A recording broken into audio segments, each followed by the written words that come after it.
अगर एक ऐसा व्रत हो जो आपके जीवन के पापों को मिटाकर हर मनोकामना पूरी कर दे और जिसकी कथा सुनने मात्र से वाजपेयी यज्ञ का फल प्राप्त हो, तो क्या आप उसे जानना नहीं चाहेंगे?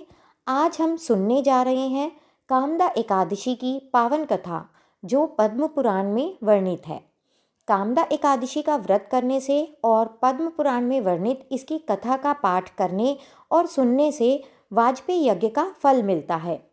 दिलीप ने पूछा, भगवन, मैं एक बात सुनना चाहता हूँ। चैत्र मास के शुक्ल पक्ष में किस नाम की एकादशी होती है?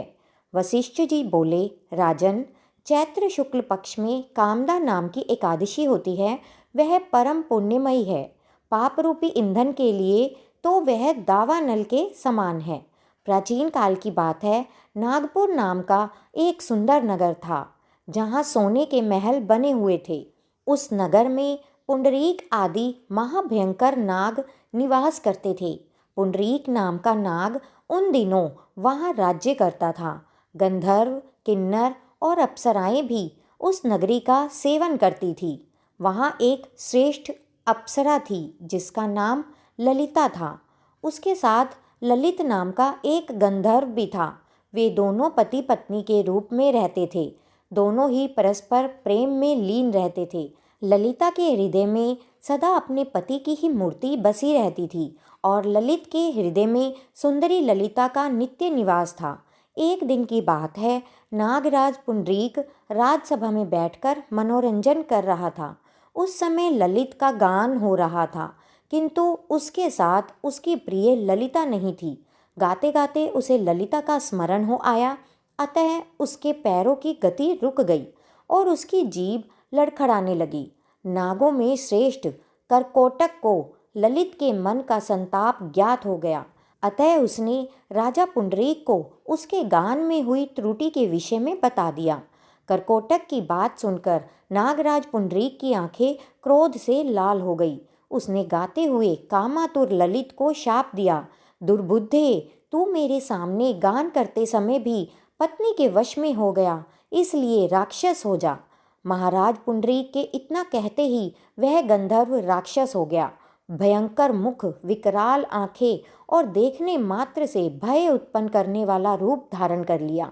ऐसा राक्षस बनकर वह अपने कर्मों का फल भोगने लगा। ललिता अपने पति को उस विकराल रूप में देखकर अत्यंत चिंतित हो गई। वह भारी दुख से व्याकुल होकर सोचने लगी, मैं क्या करूं, कहाँ जाऊं? मेरे पति पाप के कारण कष्ट पा रहे हैं। वह रोती हुई घने जंगलों में अपने पति के पीछे पीछे घूमने लगी। वन में उसे एक सुंदर आश्रम दिखाई दिया, जहाँ एक शांत मुनि विराजमान थे। उनका किसी भी प्राणी से वैर नहीं था। ललिता वहाँ जाकर मुनि को प्रणाम करके उनके सामने खड़ी हो गई। मुनि बड़े दयालु थे। उस दुखी स्त्री को देखकर उन्होंने कहा, शुभे, तुम कौन हो, कहाँ से आई हो, सच सच बताओ। ललिता ने कहा, महामुने, वीर धनवा नामक एक गंधर्व हैं। मैं उन्हीं की पुत्री हूँ। मेरा नाम ललिता है। मेरे स्वामी अपने पाप के कारण राक्षस बन गए हैं। उनकी यह अवस्था देखकर मुझे शांति नहीं मिलती। ब्राह्मण, इस समय मेरा जो कर्तव्य हो वह बताइए। ऐसा कौन सा पुण्य है जिससे मेरे पति उस राक्षस योनि से मुक्त हो जाएं? ऋषि बोले, भद्रे, इस समय चैत्र मास के शुक्ल पक्ष की कामदा नामक एकादशी तिथि है। यह सभी पापों को हरने वाली और अत्यंत उत्तम है।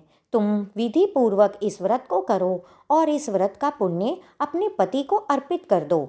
ऐसा करने से क्षण भर में ही उनका शाप समाप्त हो जाएगा। राजन, मुनि का यह वचन सुनकर ललिता को अत्यंत हर्ष हुआ।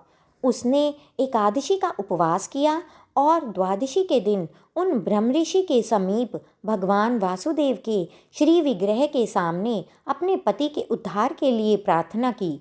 मैंने जो यह कामदा एकादशी का व्रत किया है, उसके पुण्य के प्रभाव से मेरे पति का राक्षस भाव दूर हो जाए। वशिष्ठ जी कहते हैं, ललिता के इतना कहते ही उसी क्षण ललित का पाप दूर हो गया। उसने दिव्य देह धारण कर ली। राक्षस भाव समाप्त हो गया और उसे पुनः गंधर्व रूप प्राप्त हो गया। नृपश्रेष्ठ, वे दोनों पति पत्नी कामदा एकादशी के प्रभाव से पहले से भी अधिक सुंदर रूप धारण कर दिव्य विमान पर आरूढ़ होकर अत्यंत शोभा प्राप्त करने लगे। इस प्रकार इस एकादशी का विधि पूर्वक पालन अवश्य करना चाहिए। मैंने लोगों के कल्याण के लिए तुम्हें इस व्रत का वर्णन किया है। कामदा एकादशी ब्रह्म हत्या जैसे महापापों और पिशाच योनि जैसे दोषों का भी नाश करने वाली है। इसके पढ़ने और सुनने से वाजपेय यज्ञ का फल प्राप्त होता है। बोल विष्णु भगवान की जय। अगर आपको यह कथा पसंद आई हो तो इसे अपने परिवार और मित्रों के साथ अवश्य साझा करें। ऐसी ही धार्मिक कथाओं और व्रत की जानकारी के लिए हमारे चैनल महक भक्ति ज्ञान को ज़रूर सब्सक्राइब करें।